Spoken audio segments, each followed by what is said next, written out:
हाथ इतने धीरे क्यों चल रहे हैं? माँ के बिना पली बढ़ी हो इसलिए क्या? सासू माँ की आवाज रसोई में गूंजी। मैंने कोई जवाब नहीं दिया।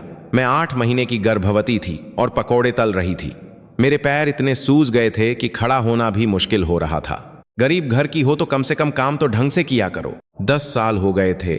शादी के बाद 10 साल से मैं यही बातें सुनती आ रही थी। मैंने सब्र किया। अपने पिताजी के बारे में सोचती तो हिम्मत आ जाती थी, लेकिन उस दिन मेरे पिताजी आ गए। कहानी शुरू करने से पहले कृपया सब्सक्राइब करें और लाइक करें। आप यह कहानी कहां से सुन रहे हैं कमेंट में जरूर बताएं। मैं प्रार्थना करूंगी कि आपके जीवन में खुशियां आए। 10 साल पहले 32 साल की उम्र में मेरी शादी हुई थी। शादी थोड़ी देर से हुई थी। मेरे अपने लोग चिंता करते थे, कहते थे 30 के बाद शादी करोगी तो ससुराल वाले ताने मारेंगे। तब मुझे कहां पता था कि यह बात सच हो जाएगी। शादी का दिन था। रिसेप्शन में मैंने अपनी सासू मां को रिश्तेदारों से बात करते सुना। मैं बस वॉशरूम जाने के लिए वहां से गुजर रही थी। क्या करें? घर परिवार तो कुछ खास नहीं है, पर चलो, लड़की दिखने में ठीक ठाक है। कुछ खास नहीं है? मेरे पिताजी ने जिंदगी भर मेहनत करके मुझे पढ़ाया, यूनिवर्सिटी भेजा और अपनी कमर तोड़कर पैसे जोड़े ताकि मेरी शादी हो सके, और वो कह रही थीं कि हमारा परिवार कुछ खास नहीं। मेरा दिल बैठ गया। जैसे ही मैं मुड़ी, मेरी नजरें सासू माँ से टकरा गईं। वो मुस्कुरा रही थीं, ऐसे जैसे कुछ हुआ ही ना हो। अरे, हमारी बहू तो बहुत सुंदर है, बहुत सुंदर। मुझे तभी समझ जाना चाहिए था कि यह घर कैसा है। हनीमून से लौटकर 1 हफ्ते बाद मैं ससुराल गई। मैंने अपने हाथों से खाना बनाया था। सासू माँ को क्या पसंद है, यह सोचकर सुबह से तैयारी की थी। यह क्या बनाया है? इसमें तो नमक मिर्च का कोई हिसाब ही नहीं है। सासू माँ ने चम्मच नीचे रख दिया। एक निवाला भी नहीं खाया। तुम्हारी माँ नहीं है ना, इसलिए तुम्हें किसी ने कुछ सिखाया नहीं। मेरी माँ, जब मैं 7 साल की थी तब उनका देहांत हो गया था। पिताजी ने अकेले मुझे पाला था। यह पहली बार था जब यह बात उठी थी। मुझे नहीं पता था कि माँ के बिना पली बढ़ी यह ताना अगले 10 सालों तक मेरा पीछा करेगा। शादी का पहला साल। हमारी कोई संतान नहीं थी। सासू माँ हर त्योहार पर पूछती, अभी तक कोई खुशखबरी नहीं? जल्दी करो, दिक्कत क्या है? हम डॉक्टर के पास गए, जांच करवाई, पता चला कि मुझे गर्भधारण में समस्या है। वजह पता नहीं, डॉक्टर ने कहा। तनाव मत लीजिए, धीरे धीरे कोशिश कीजिए। धीरे धीरे? इस घर में धीरे धीरे कुछ हो सकता था क्या? मैंने सासू माँ को बताया कि डॉक्टर ने क्या कहा है और मैं इलाज शुरू करूंगी। उनका जवाब था, तो बच्चा होगा कब? इतने पैसे खर्च करने के बाद भी अगर कुछ नहीं हुआ तो क्या करोगी? शुरू से ही एक हट्टी कट्टी बहू लानी चाहिए थी। हट्टी कट्टी बहू मतलब मैं कमजोर बहू थी, एक ऐसी बहू जो बच्चा पैदा नहीं कर सकती। शादी का 3रा साल। मैंने इलाज शुरू किया। हर बार हजारों का खर्च, इंजेक्शन, दवाइयां, जांच। मेरा शरीर और मन दोनों थक चुके थे, फिर भी मैं लगी रही। मुझे लगता था कि बच्चा हो जाएगा तो सब बदल जाएगा, सासू माँ मुझे अपना लेंगी। इतने पैसों में तो क्या कुछ नहीं हो जाता? जो चीज नहीं होनी है वो नहीं होगी। सासू माँ को इलाज के पैसे बर्बाद लगते थे। गरीब घर की हो, काम धाम तो आता नहीं, कम से कम एक वारिस तो दे दो। क्या तुम घर में मुफ्त की रोटियां तोड़ रही हो? यह बातें मुझे हर त्योहार पर, हर पूजा में और सारे रिश्तेदारों के सामने सुननी पड़ती थीं। मैं बस सुनती रहती थी। मैंने कभी पलटकर जवाब नहीं दिया। पिताजी के बारे में सोचती तो चुप रह जाती थी। उन्होंने कितनी मुश्किल से एक गरीब घर की बेटी की शादी की थी। अगर मैं तलाक ले लेती तो उनके मुंह पर कालिख पुत जाती। उस साल दिवाली की बात है। घर पर एक पारिवारिक समारोह था जहां मेरे पिताजी भी आए थे। सासू माँ ने सबके सामने पिताजी से कहा, समधी जी, अपनी बेटी को थोड़ा घर गृहस्थी सिखाइए, इसे तो कुछ भी नहीं आता। पिताजी ने कुछ नहीं कहा, बस सिर झुका लिया। आजकल की लड़कियों का यही हाल है। माँ के घर से क्या ही सीख कर आएंगी। सासू माँ हंसी, उनके साथ रिश्तेदार भी हंसने लगे। पिताजी आखिर तक सिर नहीं उठा पाए। उनका वो झुका हुआ चेहरा मेरे दिल में चुभ गया। मेरे पिता, जिन्होंने जिंदगी भर कभी सिर नहीं झुकाया, आज मेरी वजह से और छोटे महसूस कर रहे थे। उस रात घर आकर मैंने अपनी डायरी निकाली। पिताजी, मुझे माफ कर दीजिए। अगर मैंने किसी अच्छे घर में शादी की होती तो आज यह सब नहीं होता। पेन पकड़े मेरे हाथ कांप रहे थे, मेरे आंसू पन्नों पर गिर रहे थे। मैंने अपने पति से कहा, आज माँ ने पिताजी के सामने जो कहा मुझे बहुत बुरा लगा। मेरे पति टीवी देख रहे थे। अरे माँ की तो आदत है, तुम ध्यान मत दो। बस यही उनका जवाब था। मैं सच में बहुत थक गई हूं। तो जल्दी से एक बच्चा पैदा कर दो ना।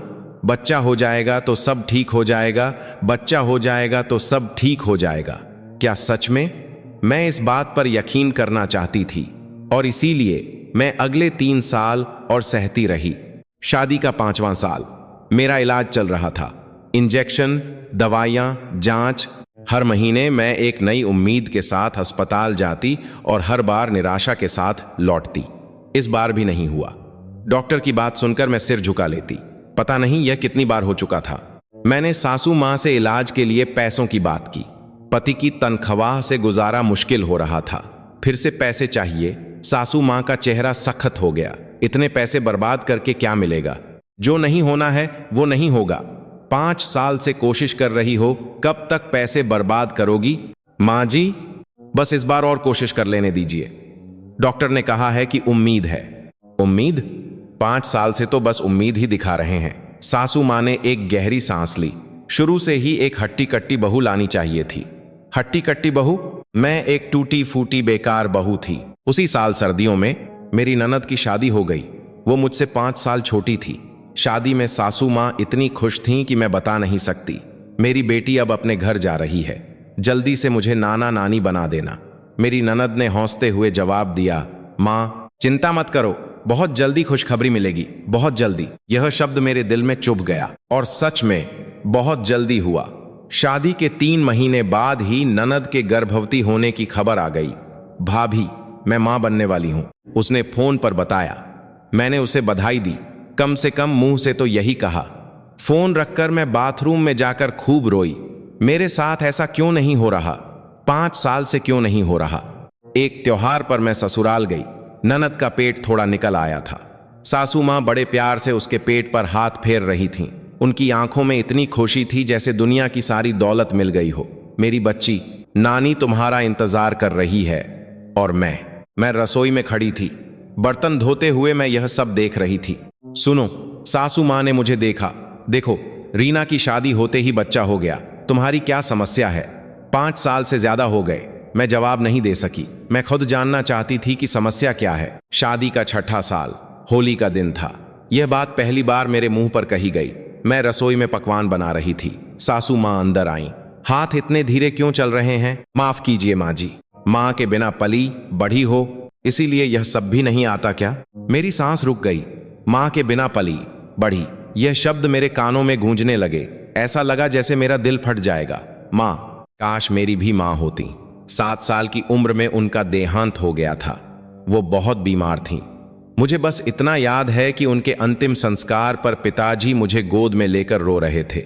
मैं हूं ना बेटा, मैं तुम्हारी माँ की भी कमी पूरी करूंगा। और पिताजी ने सच में ऐसा ही किया। वो सुबह काम पर जाते, रात को लौटकर मेरे लिए खाना बनाते। थके होने के बावजूद मेरा होमवर्क करवाते। मेरे बाल भी गूंथते थे अपने खुरदुरे हाथों से, अनाड़ीपन से। मेरे दोस्त हंसते थे, पर मुझे अच्छा लगता था क्योंकि वो मेरे पिताजी ने किया था। ऐसे पिताजी के लिए मैंने क्या किया? एक गरीब घर की बेटी बनकर शादी की, एक पोता पोती भी नहीं दे सकी और हर त्योहार पर उन्हें सिर झुकाने पर मजबूर किया। सासू माँ सही थीं। क्या अगर माँ होती तो सब अलग होता? क्या मैंने कुछ सीखा होता? क्या मैं दूसरों की तरह अच्छी बहू बन पाती? मुझे नहीं पता। मुझे बस अफसोस होता है पिताजी के लिए और स्वर्ग में बैठी मेरी माँ के लिए। उस रात मैंने डायरी में लिखा, आज सासू माँ ने फिर वही बात कही कि मैं माँ के बिना पली बढ़ी हूँ। मुझे माँ की बहुत याद आ रही है, लेकिन मैं यह बात पिताजी को नहीं बता सकती। उन्हें दुख होगा। मैंने पेन रखा और देर तक रोती रही, आवाज बाहर न जाए, इसीलिए मुंह पर कंबल रखकर रोई। अगली सुबह मैंने अपने पति से कहा, आज माँ ने फिर वही बात कही, माँ के बिना पली बड़ी होने वाली बात। मेरे पति नाश्ता कर रहे थे। अरे माँ तो ऐसी ही हैं, छोड़ो ना, तुम्हें पता है वो बात कितनी चुभती है। तो मैं कह रहा हूं ना, ध्यान मत दो। पति ने चम्मच नीचे रख दिया। तुम मुझसे क्या चाहती हो कि मैं जाकर माँ से लड़ दूं? नहीं, मैं ऐसा नहीं चाहती थी। मैं बस चाहती थी कि वो मेरा साथ दें। क्या तुम बस इतना नहीं कह सकते कि तुम्हें मेरे लिए बुरा लग रहा है? मेरे पति उठ खड़े हुए, अपनी प्लेट सिंक में रखी और कहा, मुझे ऑफिस जाना है। बस बात खत्म। शादी का 7वां साल, 8वां साल, वही दिन दोहराते रहे। माँ के बिना पली बढ़ी हो, माँ ने कुछ सिखाया नहीं, बेचारी हो। लेकिन यह कोई बहाना नहीं है। हर त्योहार, हर पूजा, हर बार ससुराल जाने पर मुझे यही सुनना पड़ता था। मैं सुनती और सह जाती, डायरी में लिखती, बस यही कर सकती थी। शादी के 8वें साल सर्दियों में ससुर जी का देहांत हो गया। अंतिम संस्कार और 13वीं हुई। मैंने सासू माँ की बहुत सेवा की, रात रात भर उनके पास बैठी रही। बहू, तुम्हारा बहुत बहुत शुक्रिया। सासू माँ ने पहली बार मुझसे ऐसी बात कही। मेरी आंखों में आंसू आ गए। क्या अब मुझे अपनाया जा रहा है? क्या अब कुछ बदलेगा? 13वीं के 1 हफ्ते बाद सासू माँ ने कहा, अब घर के वारिस के बारे में भी सोचो। तुम्हारे ससुर जी अपने पोते का मुंह देखे बिना ही चले गए। मेरा दिल बैठ गया। यह सब किसकी वजह से हुआ है? कुछ नहीं बदला था, कुछ भी नहीं। उसी साल पतझड़ में मैं अपने मायके गई। पिताजी का जन्मदिन था। मैंने उनके लिए खीर बनाई, खाना परोसा। पिताजी ने मेरा हाथ पकड़ा।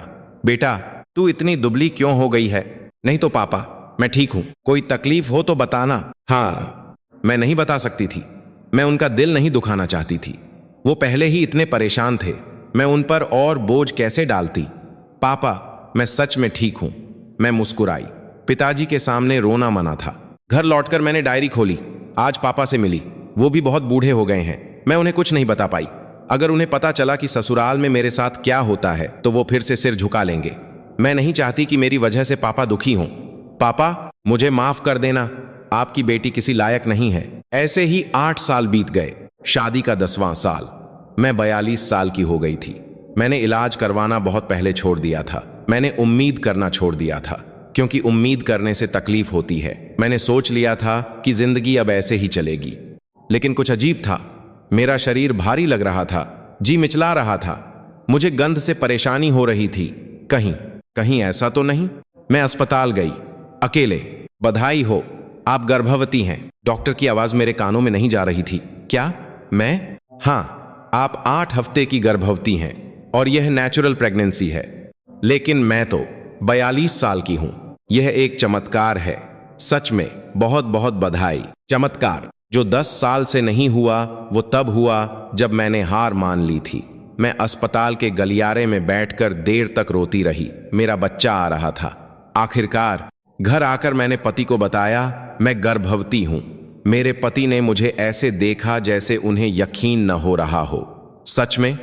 हाँ, डॉक्टर ने पुष्टि कर दी है। मेरे पति मुस्कुराए। बहुत दिनों बाद मैंने उन्हें मुस्कुराते देखा था। बहुत अच्छा हुआ, अब माँ को बता देंगे। बहुत अच्छा हुआ। यह सुनकर मुझे अच्छा लगा।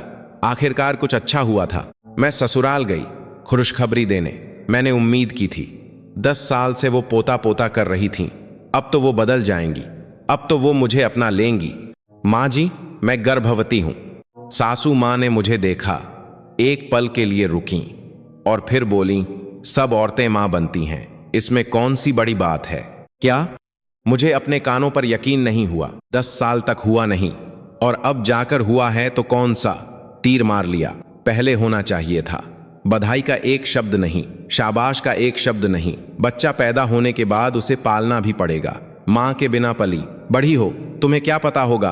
वही बात, गर्भवती होने के दिन भी कुछ नहीं बदला था, कुछ भी नहीं। मुझे मॉर्निंग सिकनेस बहुत ज्यादा थी। मैं खाना नहीं खा पाती थी। सिर्फ गंध से ही उल्टी आ जाती थी। फिर भी ससुराल जाने पर मुझे काम करना पड़ता था। गर्भवती हो तो क्या मेहमान बनकर रहोगी? जो काम है वो तो करना ही पड़ेगा। यह सासू माँ के शब्द थे। 6ठा महीना था। दिवाली का समय था। ससुराल के आंगन में मिठाइयाँ और नमकीन बनाने का ढेर सारा सामान पड़ा था। 50 किलो से ज्यादा। मेरी आंखों के सामने अंधेरा छा गया। इस बार थोड़ा ज्यादा बनाते हैं, बहुत जगह बांटना है। सासू माँ ने कहा। ननद वहीं खड़ी थी। भाभी, मेरी कमर में दर्द है, मैं मदद नहीं कर पाऊंगी, माफ करना। ननद अंदर कमरे में चली गई, टीवी चालू कर लिया। सासू माँ भी अंदर चली गईं। मेरी भी कमर में दर्द है, बहू सब कर लेगी। मैं अकेली रह गई 50 किलो सामान के सामने। 6 महीने के पेट के साथ मैं चाशनी बनाती, बेसन भूनती। जब भी झुकती पेट पर दबाव पड़ता। मेरे पैर सुन्न हो रहे थे, मेरे हाथ ठंड से जम गए थे। क्या कर रही हो? जल्दी जल्दी करो। सासू माँ बीच बीच में आकर देखती थीं। वो मदद नहीं कर रही थीं, वो निगरानी कर रही थीं। हाथ इतने धीरे क्यों चल रहे हैं? रात हो जाएगी। जी, मैं धीरे हूं, माफ कीजिए। मेरा पेट बड़ा है, माफ कीजिए। मैं गर्भवती हूं, माफ कीजिए। मैंने रात होने तक काम किया। जब काम खत्म हुआ तो मेरे पैरों में जान नहीं बची थी। मैं वहीं बैठ गई। मेरे हाथ लाल होकर सूज गए थे, कमर टूट रही थी। उस रात मैं सोते सोते जाग गई। मेरा पेट पत्थर की तरह सख्त हो गया था। मैं डर गई, अगर बच्चे को कुछ हो गया तो। मैं पति के बगल में लेटे लेटे अपने पेट को सहलाती रही। माफ कर दो बेटा, माँ को माफ कर दो। अगली सुबह मैंने पति से कहा, कल काम के बाद मेरा पेट बहुत सख्त हो गया था। मैं डर गई थी, बच्चा ठीक होगा ना? मेरे पति ने खाना खाते हुए कहा, तो डॉक्टर के पास चली जाओ। बस तुम माँ से यह नहीं कह सकते कि मुझसे काम न करवाएं। पति ने चम्मच नीचे रख दिया। माँ जो कहें वो करना पड़ेगा। तुम्हें पता है हमारी क्या हालत है? हालत? मुझे बिजनेस के लिए कुछ पैसे उधार लेने हैं। माँ का मूड खराब मत करो। तब मुझे समझ आया, मैं अपने पति के लिए क्या थी, एक ढाल। सासू माँ से पैसे लेने के लिए वो मुझे कहुरबान कर रहे थे। 7वां महीना, पति का बिजनेस और मुश्किल में पड़ गया। किसी ने उनके पैसे डुबा दिए थे। कर्मचारियों की तनख्वाह भी रुक गई थी। पति रोज शराब पीकर घर आते थे। मैं माँ से बात करूंगा, थोड़ा सब्र करो। पति ने कहा, सब्र? मैं क्या सब्र करूं? मैं तो 10 साल से सब्र ही कर रही थी। माँ, बिजनेस में थोड़ी दिक्कत है, कुछ पैसे। त्योहार के दिन पति ने सासू माँ से कहा, कितने चाहिए? बस 30 लाख मिल जाएं तो। सासू माँ ने मुझे देखा, बहू जी, माँ जी, अगर मैं पैसे दे दूं तो तुम ठीक से रहोगी ना? मुझे समझ नहीं आया कि वो मुझसे यह क्यों पूछ रही हैं। मैं पूरी मेहनत करूंगी। मेहनत? अभी मेहनत नहीं करती क्या? मैं जवाब नहीं दे सकी। ठीक है, सोचूंगी। देखती हूं कि बहू कितना अच्छा काम करती है। उस दिन के बाद से जुल्म और बढ़ गए। निगरानी, ताने, जांच। ऐसा लग रहा था जैसे पैसे देने से पहले वो पूरी कीमत वसूल करना चाहती हैं। 8वां महीना, फिर से त्योहार आ गया था। सासू माँ का फोन आया, त्योहार की सारी तैयारी तुम्हें ही करनी है। रीना दूर रहती है, वो ज्यादा देर नहीं रुक पाएगी। जी माँ जी, ठीक से करना, समझी? समझ गई। हमेशा की तरह 20 तरह के पकवान, 10 तरह की सब्जियां, मिठाइयां, नमकीन। लिस्ट देखकर मेरी आंखों के सामने अंधेरा छा गया।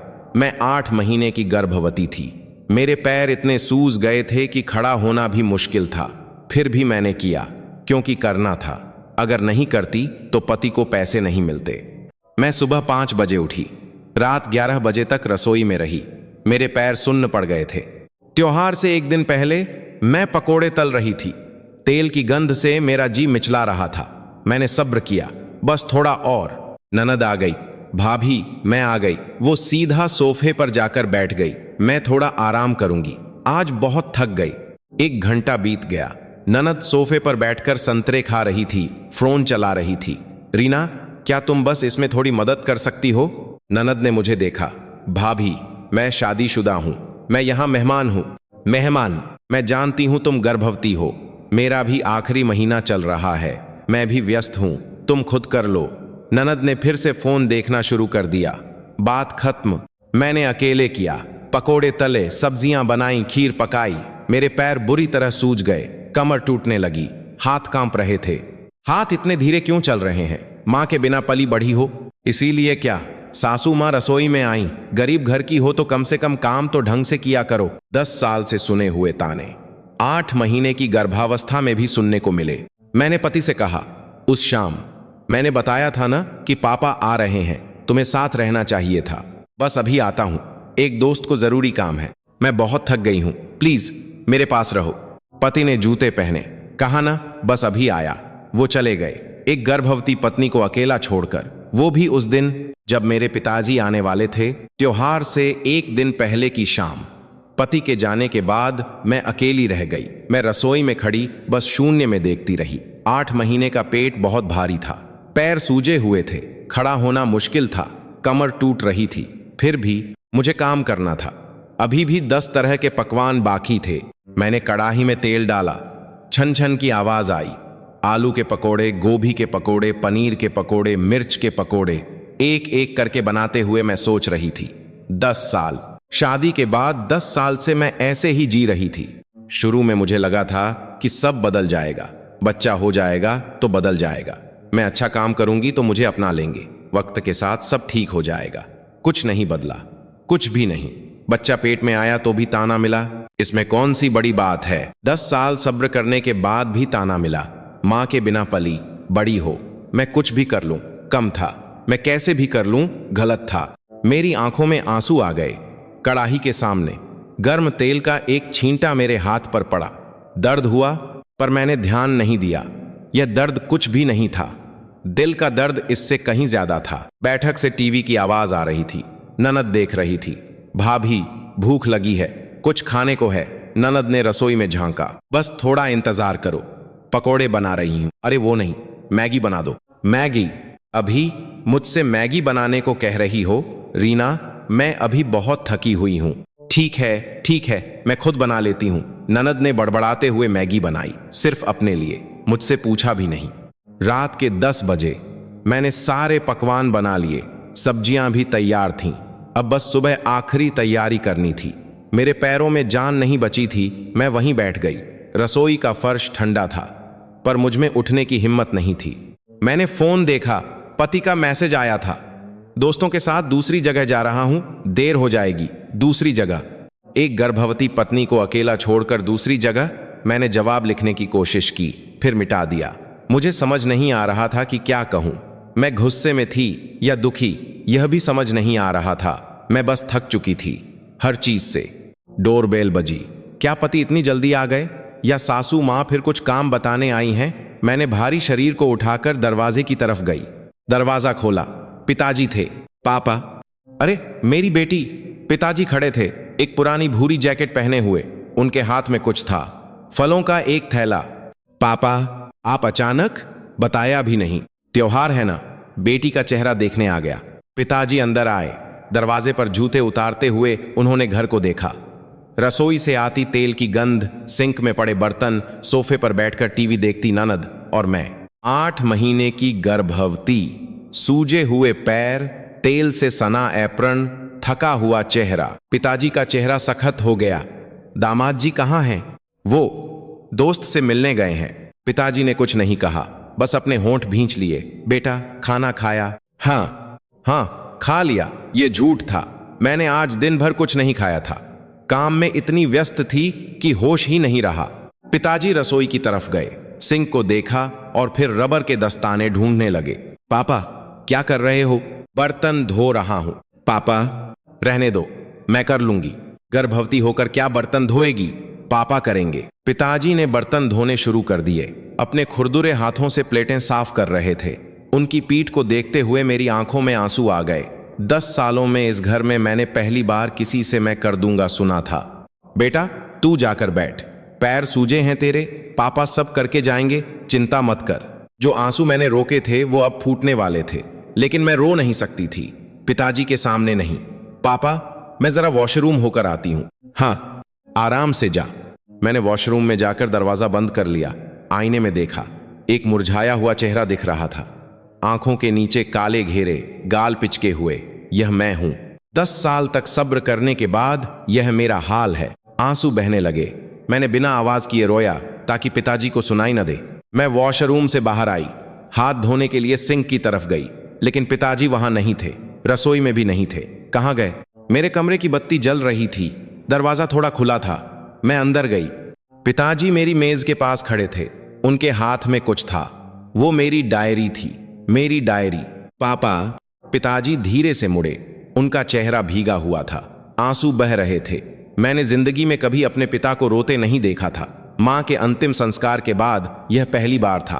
पापा, क्या हुआ? पिताजी ने डायरी उठाई। यह सब सच है? पापा? पिताजी के हाथ में मेरी डायरी थी, 10 साल से लिखी हुई, जो मैंने किसी को नहीं दिखाई थी। वो मेरा राज था। पिताजी के हाथ कांप रहे थे। यह सब सच है? 10 साल से तुम ऐसे जी रही थी? मैं जवाब नहीं दे सकी, मेरा गला भर आया था। पिताजी ने डायरी का एक पन्ना खोला। यह पिताजी ने कांपती आवाज में पढ़ना शुरू किया। आज सासू मां ने फिर वही बात कही कि मैं मां के बिना पली बढ़ी हूं। मुझे मां की बहुत याद आ रही है, लेकिन मैं यह बात पिताजी को नहीं बता सकती, उन्हें दुख होगा। पिताजी रुक गए। उन्होंने एक गहरी सांस ली। अगला पन्ना पलटा। सासू मां ने त्योहार पर सबके सामने पिताजी की बेइज्जती की। पिताजी को सिर झुकाए देखकर मुझे बहुत दुख हुआ। पिताजी, मुझे माफ कर दीजिए। अगर मैंने किसी अच्छे घर में शादी की होती तो आज यह सब नहीं होता। माफ कर देना। पिताजी की आवाज टूट गई। तू क्यों माफी मांग रही है? तेरी क्या गलती है? पापा, तूने मुझे क्यों नहीं बताया? मैं नहीं बता सकती थी क्योंकि मुझे पता था कि आपको दुख होगा। आप जो पहले ही खुद को गरीब होने का दोषी मानते हैं, मैं आप पर और बोझ नहीं डालना चाहती थी, बस इसीलिए कि मुझे तकलीफ होगी। तूने सब कुछ अकेले सहा? पिताजी की आंखों से आंसू बहने लगे। उन्होंने फिर से डायरी देखी, अपनी उंगली से अक्षरों को छुआ। गरीब घर की हो तो काम तो ढंग से किया करो। आज फिर यह सुना, मैं गरीब घर की बेटी हूं, यही मेरा गुनाह है। तेरा गुनाह? पिताजी ने डायरी नीचे रख दी। गरीब होना गुनाह है क्या? मैंने क्या गुनाह किया है? पापा, यह सब मेरी वजह से हुआ है। मैं गरीब हूं इसलिए। पापा, ऐसा मत कहिए। नहीं। पिताजी ने सिर हिलाया। अगर मेरे पास पैसे होते तो तू ऐसे नहीं जीती। तेरे ससुराल वालों के सामने मुझे सिर नहीं झुकाना पड़ता। यह सब मेरी वजह से है, सब मेरी वजह से। पिताजी वहीं बैठ गए, बिस्तर के किनारे। उनके कंधे कांप रहे थे। वो बिना आवाज के रो रहे थे। मैंने जिंदगी में कभी अपने पिता को ऐसे नहीं देखा था। मां के अंतिम संस्कार के बाद यह पहली बार था। मैं भी रो पड़ी। मैं पिताजी के सामने घुटनों के बल बैठ गई। मैंने उनका हाथ पकड़ा। पापा, यह आपकी गलती नहीं है। मुझे आपकी बेटी होने पर कभी शर्मिंदगी नहीं हुई। बेटा, पापा, आपने कितनी मेहनत से मुझे पाला है, मुझे पढ़ाया, मेरी शादी की। आपने कितनी तकलीफें सही। पिताजी ने मेरा हाथ कसकर पकड़ लिया। मैंने तेरी मां से वादा किया था। मां से? कि मैं मां के बिना भी तुझे हमेशा खुश रखूंगा। मैं सब कुछ करूंगा, लेकिन मैं वादा नहीं निभा पाया। पिताजी की आवाज कांप रही थी। मेरी बेटी 10 साल तक ऐसे जीती रही और मुझे पता भी नहीं चला। बेटा, मैं तेरी मां को क्या मुंह दिखाऊंगा? मैं भी रो रही थी, पिताजी भी रो रहे थे। हम दोनों देर तक चुपचाप रोते रहे। 10 सालों से जो कुछ मैंने अंदर दबा रखा था वो सब बाहर आ गया, पहली बार। थोड़ी देर बाद पिताजी ने आंसू पोंछे। बेटा।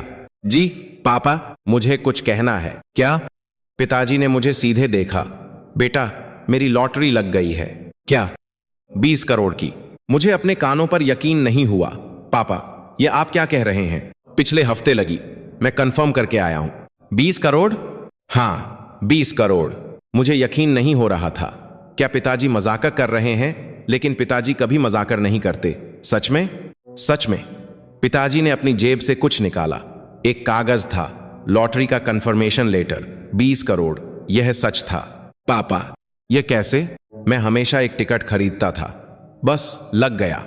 मैं तुझे यही बताने आया था। पिताजी ने कंफर्मेशन लेटर नीचे रख दिया। लेकिन अब इससे भी ज्यादा जरूरी कुछ और है। क्या? कल त्योहार है ना? हाँ, मैं कल तुम्हारे साथ चलूंगा। पिताजी की आंखों में एक अलग चमक थी। वो इंसान जो जिंदगी भर सिर झुकाकर जिया, आज उसकी पीठ सीधी थी। मुझे वहां जाकर कुछ कहना है। पापा, 10 साल से जो नहीं कह पाया वो कल कहूंगा। पापा, रहने दो, मैं सह लूंगी। नहीं, पिताजी ने दृढ़ता से कहा। अब और नहीं। पापा को 10 साल तक पता नहीं चला, यही सबसे बड़ा गुनाह है। पिताजी ने मेरा हाथ पकड़ा। अब पापा करेंगे अपनी बेटी की रक्षा, अब पापा करेंगे। मेरी आंखों से फिर आंसू बहने लगे। 10 साल तक मैं चाहती थी कि कोई मेरा साथ दे। मेरे पति नहीं थे, ससुराल वाले तो थे ही नहीं, कोई भी मेरा अपना नहीं था। लेकिन वो तो शुरू से ही थे, मेरे पिताजी। पापा, हाँ बेटा, शुक्रिया। शुक्रिया कैसा बेटा? मुझे तो और अफसोस है। उस रात मैं और पिताजी बैठक में बैठे रहे। ननद अपने कमरे में चली गई थी, पति अभी तक नहीं आए थे। पिताजी ने पूछा, कल कितने बजे जाना है? सुबह 10 बजे। ठीक है, मैं 9 बजे आ जाऊंगा। पापा, लेकिन सच में सब ठीक होगा? आप सासू मां से क्या कहेंगे? पिताजी ने मुझे देखा। जो कहना चाहिए वही कहूंगा। 10 साल का हिसाब। त्योहार की सुबह पिताजी आ गए, ठीक 9 बजे। उन्होंने एक सूट पहना हुआ था जो वो आम तौर पर नहीं पहनते थे। यह वही सूट था जो उन्होंने मेरी शादी में पहना था। पापा, यह सूट? हाँ, आज इसे पहनना जरूरी है। पिताजी का चेहरा अलग था। वो इंसान जो जिंदगी भर सिर झुकाकर जिया, आज उसकी पीठ सीधी थी। उनकी आंखों में दृढ़ता थी। तैयार हो? हाँ, चलो। हम ससुराल के लिए निकले। गाड़ी में पिताजी ने कहा, बेटा। जी। आज चाहे जो भी हो, पापा पर भरोसा रखना, पापा सब संभाल लेंगे। हम ससुराल के सामने पहुंचे। दरवाजे पर मैं एक पल के लिए रुकी। मेरा दिल धड़क रहा था। पिताजी ने मेरा हाथ पकड़ा। घबराओ मत। मैंने सिर हिलाया। मैंने डोरबेल बजाई। दरवाजा खुला। सासू मां खड़ी थीं। अरे समधी जी, आप कैसे? खुद ही आ गए। वही लहजा, 10 साल से सुना हुआ लहजा, एक गरीब घर के समधी से बात करने का लहजा। त्योहार है तो बेटी से मिलने आ गया, पिताजी ने जवाब दिया। उनकी आवाज हमेशा से अलग थी, गहरी और दृढ़। हम बैठक में गए। ननद सोफे पर बैठी थी। पति भी थे, शायद रात को देर से आए थे। पिताजी आप आए? पति ने उठकर नमस्ते किया। पिताजी ने बस सिर हिलाया। उन्होंने पति की तरफ सीधे नहीं देखा। सासू मां ने कहा, बहू खड़ी क्यों हो, चाय लाओ। जी, रसोई में इतना काम पड़ा है और तुम यहां खड़ी हो। मैं उठने ही वाली थी कि पिताजी ने कहा, बैठी रहो। जी बेटा, तुम बैठी रहो। सासू मां ने पिताजी को देखा। समधी जी। पिताजी ने सासू मां को सीधे देखा। समधिन जी, मुझे कुछ बात करनी है। जी बैठिए। बैठक में सन्नाटा छा गया। सासू मां धीरे से बैठ गईं। उनके चेहरे पर हैरानी थी कि यह क्या हो रहा है। पति भी तनाव में दिख रहे थे। ननद ने अपना फोन नीचे रख दिया। पिताजी खड़े हुए। 10 साल हो गए। जी 10 साल से मेरी बेटी इस घर में क्या क्या सुनते हुए जी रही है, क्या आप जानती हैं? सासू मां का चेहरा सख्त हो गया। समधी जी, आप अचानक यह क्या कह रहे हैं? सब औरतें मां बनती हैं, इसमें कौन सी बड़ी बात है? पिताजी ने कहा। मां के बिना पली बढ़ी हो, इसलिए यह भी नहीं आता? सासू मां का चेहरा सफेद पड़ गया। गरीब घर की हो तो कम से कम काम तो ढंग से किया करो। समधी जी, मुझे सब पता है। पिताजी की आवाज गुस्से से कांप रही थी। मेरी बेटी की डायरी में सब लिखा है, पूरे 10 साल का हिसाब। सासू मां ने मुझे देखा। उनकी आंखें घबराई हुई थीं।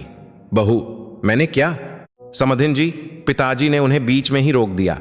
मेरी बेटी से बात मत कीजिए, मुझसे कीजिए। पिताजी एक कदम आगे बढ़े। मैं गरीब हूं, इसीलिए मेरी बेटी ने 10 साल तक यह सब सहा। आपके सामने सिर नहीं उठा पाई, इस घर में एक नौकरानी की तरह रही। समधी जी, ये आप क्या कह रहे हैं? सासू मां कुछ कहना चाहती थीं, लेकिन पिताजी ने उन्हें फिर रोक दिया। 6 महीने की गर्भवती होने पर आपने उससे अकेले 50 किलो मिठाइयां, नमकीन बनवाई, है ना? 8 महीने की गर्भवती होने पर भी त्योहार की सारी तैयारी अकेले करवाई, है ना? कल रात मेरी बेटी किस हाल में थी आप जानती हैं? पिताजी ने मुझे देखा। एक गर्भवती बेटी रात 10 बजे तक रसोई में अकेली थी। आपकी बेटी सोफे पर बैठकर टीवी देख रही थी और उसका पति दोस्तों के साथ घूमने गया था। पिताजी ने पति की तरफ देखा। पति ने सिर झुका लिया। समधी जी, यह कोई गलतफहमी हुई है। सासू मां ने बहाना बनाने की कोशिश की। गलतफहमी? पिताजी ने अपनी जेब से कुछ निकाला। वो डायरी थी, यहां तो सब लिखा हुआ है। पिताजी ने डायरी खोली। आज सासू मां ने फिर वही बात कही कि मैं मां के बिना पली बढ़ी हूं। सासू मां का चेहरा सफेद पड़ गया। मुझे मां की बहुत याद आ रही है, लेकिन मैं यह बात पिताजी को नहीं बता सकती, उन्हें दुख होगा। पिताजी के हाथ कांप रहे थे। मेरी बेटी, उसे डर था कि मुझे दुख होगा, इसलिए उसने 10 साल तक सब कुछ अकेले सहा। मुझसे एक शब्द नहीं कहा। पिताजी की आंखों में आंसू भर आए। आप जानती हैं कि यह कितना दर्दनाक होता है। सासू मां ने कुछ कहने की कोशिश की। समधी जी, फिर भी हमने ऐसा क्या कर दिया? क्या कर दिया? पिताजी ने डायरी बंद कर दी। गरीब घर की हो तो काम तो ढंग से किया करो। यह बात आपने कितनी बार कही? बांझ औरत, यह भी कहा था, है ना? सासू मां चुप हो गईं। क्या मेरा गरीब होना गुनाह है? पिताजी ने पूछा। मेरी बेटी ने क्या गलती की? 10 साल तक सब्र किया, बच्चा भी पेट में है, फिर भी कुछ नहीं बदला। पिताजी ने अपनी जेब से फिर कुछ निकाला। एक कागज था। आप जानती हैं यह क्या है? सासू मां ने कागज को देखा। उनकी आंखें बड़ी हो गईं। यह लॉटरी का कंफर्मेशन लेटर है, 20 करोड़ का। पिताजी ने कहा, मेरी 20 करोड़ की लॉटरी लगी है। बैठक में सन्नाटा छा गया। सिर्फ सांसों की आवाज आ रही थी। सासू मां की आंखें फटी की फटी रह गईं। पति भी हैरान थे। ननद का मुंह खुला का खुला रह गया। लेकिन यह पैसा जरूरी नहीं है। पिताजी ने कागज को पकड़ा। जरूरी यह है। पिताजी ने मुझे देखा। ऐसे घर में मैं अपनी बेटी को और नहीं रख सकता। समधी जी, सासू मां घबरा गईं। यह आप क्या कह रहे हैं? अचानक नहीं है, पिताजी ने दृढ़ता से कहा। 10 साल तक सब्र किया। पिताजी ने मुझे देखा। बेटा जी चलो। 1 मिनट। सासू माँ उठ खड़ी हुई। समधी जी, आप यह क्या कर रहे हैं? त्योहार के दिन अचानक। त्योहार है इसीलिए कर रहा हूं। पिताजी मुड़े। आम दिनों में तो बात करने का मौका भी नहीं मिलता। बहू, तुम चुपचाप खड़ी रहो। सासू माँ मुझ पर चिल्लाईं। तुमने अपने बाप के कान भरे हैं? पिताजी ने सासू माँ के सामने आकर उन्हें रोक दिया। मेरी बेटी पर मत चिल्लाइए, अब और नहीं। पिताजी ने मेरी तरफ हाथ बढ़ाया। बेटा इधर आ। मैं उठ खड़ी हुई। मेरे पैर कांप रहे थे। मैंने पिताजी का हाथ पकड़ा। रुको। पति उठे। 1 मिनट, ये सब क्या है? अचानक वो मुझे पकड़ने के लिए आगे बढ़े। प्रिया शांत हो जाओ, बैठकर बात करते हैं। मैंने पति को देखा। 10 साल मेरी आंखों के सामने घूम गए। माँ तो ऐसी ही हैं, छोड़ो। मुझसे क्या चाहती हो? माँ का मूड खराब मत करो, मुझे ऑफिस जाना है। एक बार भी वो मेरे साथ नहीं थे। मैंने कहा, तुमने एक बार भी मेरा साथ नहीं दिया। कल भी तो यही किया था। एक गर्भवती पत्नी को छोड़कर दोस्तों के साथ चले गए थे। पति कुछ नहीं कह पाए। अब क्या बात करें? पिताजी ने मेरा हाथ कसकर पकड़ा। चलो। हम दरवाजे की तरफ बढ़े। रुको। सासू माँ पीछे आईं। समधी जी, आप ऐसा नहीं कर सकते। पिताजी रुके, धीरे से मुड़े। समधिन जी, मैंने गलती की थी। पिताजी ने कहा, मैंने सोचा था कि गरीब होने पर भी अगर दिल मिल जाए तो सब ठीक रहता है, लेकिन मैं गलत था। मैंने अपनी बेटी नहीं, एक नौकरानी भेजी थी। सासू माँ का चेहरा लाल हो गया। समधी जी, ये आप क्या कह रहे हैं? सच कह रहा हूं। पिताजी ने शांति से कहा। 10 साल तक उससे काम करवाया, उसे ताने दिए, उसकी बेइज्जती की। क्या यह बहू का सम्मान होता है? पिताजी ने मुझे देखा। बेटा जी, तलाक ले लो। सासू माँ चिल्लाईं। समधी जी, आप होश में हैं या नहीं? पिताजी ने सासू माँ को सीधे देखा। होश में हूं, इसीलिए यह कह रहा हूं। मैं तेरे साथ हूं। पिताजी ने मेरा हाथ पकड़ा। 20 करोड़ हैं, चिंता मत कर। पापा के साथ रहना, इस घर से रिश्ता तोड़ दे। बहू, सासू माँ मुझ पर चिल्लाईं। तुम ऐसा नहीं कर सकती। यह बच्चा किसका है? मैंने सासू माँ को देखा। 10 साल से सुने हुए शब्द मेरे दिमाग में गूंज रहे थे। माँ जी, 10 सालों में क्या आपने कभी मुझे बेटी कहकर बुलाया है? सासू माँ कुछ नहीं कह सकीं, एक बार भी नहीं। मैं आपके लिए हमेशा सुनो या बहू ही थी। सब औरतें माँ बनती हैं, इसमें कौन सी बड़ी बात है? मैंने कहा, जो चीज 10 साल से नहीं हुई वो हुई थी। आपको उसे चमत्कार कहना चाहिए था। माँ के बिना पली बड़ी। 7 साल की उम्र में माँ को खो देना क्या मेरी गलती थी? सासू माँ चुप थीं। गरीब घर की। मेरे पिताजी ने जिंदगी भर मेहनत करके मुझे पाला है। क्या यह शर्म की बात है? मेरी आंखों से आंसू बहने लगे। मुझे अपने पिताजी पर एक बार भी शर्मिंदगी नहीं हुई। पिताजी ने मेरे कंधे पर हाथ रखा। बस बेटा, अब और कुछ कहने की जरूरत नहीं है। पिताजी ने दरवाजा खोला। चलो। मैंने पिताजी का हाथ पकड़ा। पीछे से पति की आवाज आई, प्रिया सच में ऐसा मत करो। मैंने मुड़कर नहीं देखा। हम दरवाजे से बाहर निकल गए।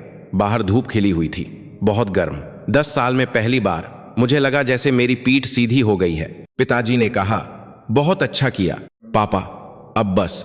मैंने पिताजी का हाथ कसकर पकड़ लिया। 10 साल तक मैं अकेले लड़ती रही।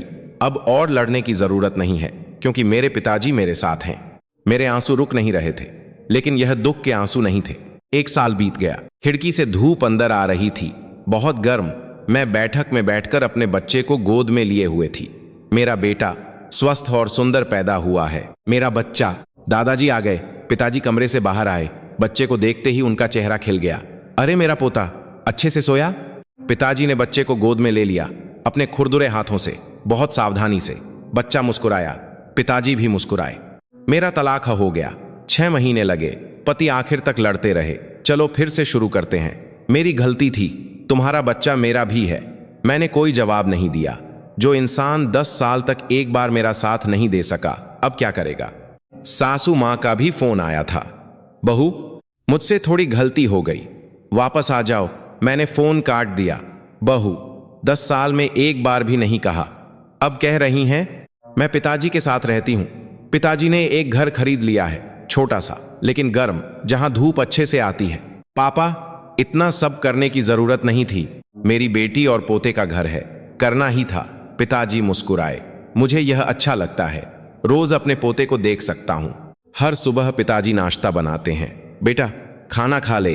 पापा, मैं कर लूंगी, तू बच्चा संभालने में थक जाती है। पापा करेंगे।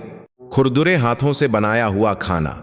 सब्जियां थोड़ी कच्ची पक्की होती हैं, लेकिन यह दुनिया का सबसे स्वादिष्ट खाना है। कभी कभी मैं सोचती हूं, अगर मैं 10 साल पहले लौट जाऊं तो क्या होगा। अगर मैंने तब पिताजी को बता दिया होता, अगर मैंने अकेले सब कुछ नहीं सहा होता, तो क्या मैं जल्दी इस नर्क से निकल पाती। लेकिन अब मैंने यह सोचना छोड़ दिया है, जो बीत गया सो बीत गया। जरूरी यह है कि अब क्या है। बच्चा रोने लगा। शायद उसे भूख लगी है।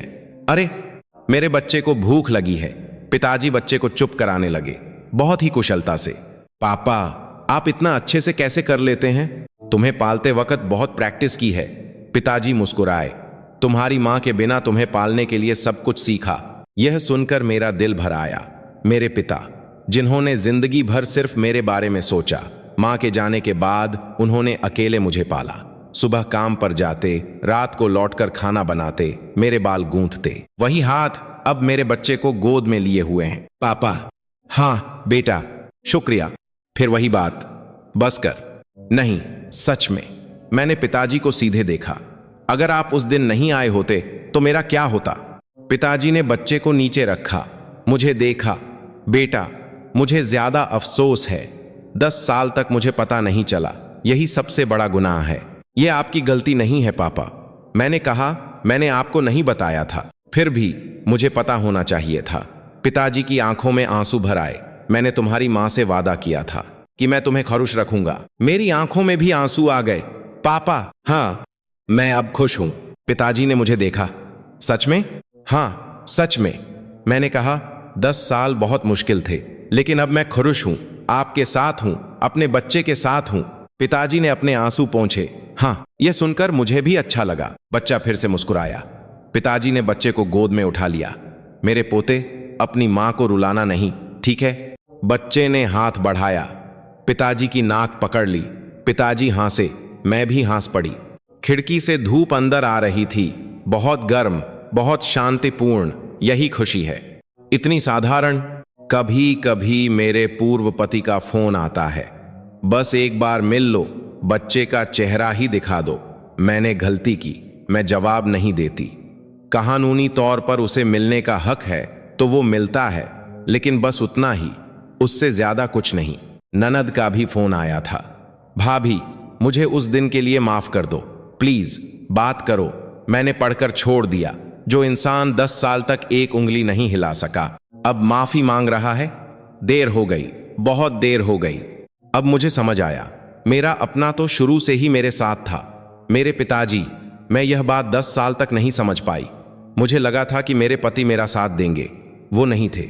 मुझे लगा था कि ससुराल मेरा परिवार बन जाएगा, वो नहीं था। मेरा असली परिवार तो शुरू से ही मेरे पास था। मेरे पिताजी, बेटा जी, रात को क्या खाएगी? आप जो भी बनाओगे सब अच्छा लगता है। ठीक है, तो दाल बना दूं? हाँ, अच्छा है। पिताजी रसोई की तरफ चले गए, गुनगुनाते हुए। मैंने बच्चे को गोद में लेकर उनकी पीठ को देखा। खुरदुरी पीठ, झुके हुए कंधे, जिंदगी भर मेहनत करने वाला शरीर। इन्हीं पिताजी ने मुझे बचाया 10 साल बाद। मेरे बच्चे, मैंने बच्चे को देखा। मैं तुम्हें बहुत खड़ूसी से पालूंगी, तुम्हें मां की तरह नहीं जीने दूंगी। जैसे दादाजी ने मां की रक्षा की, वैसे ही मां तुम्हारी रक्षा करेगी। बच्चा मुस्कुराया।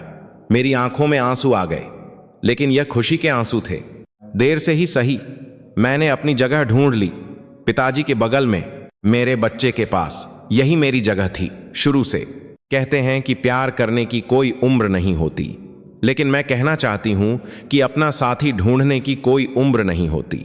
चाहे 10 साल लगें या 20 साल, जब मिल जाए तभी सही। आपका अपना, आपकी अपनी जगह। मैं उम्मीद करती हूं कि आपको भी मिल जाए कोई ऐसा जो आपका साथ दे, कोई ऐसी जगह जो आपकी हो, कहीं ना कहीं मेरी तरह। आज की कहानी यहीं तक। सुनने के लिए धन्यवाद। अगली बार एक नई कहानी के साथ मिलूंगी।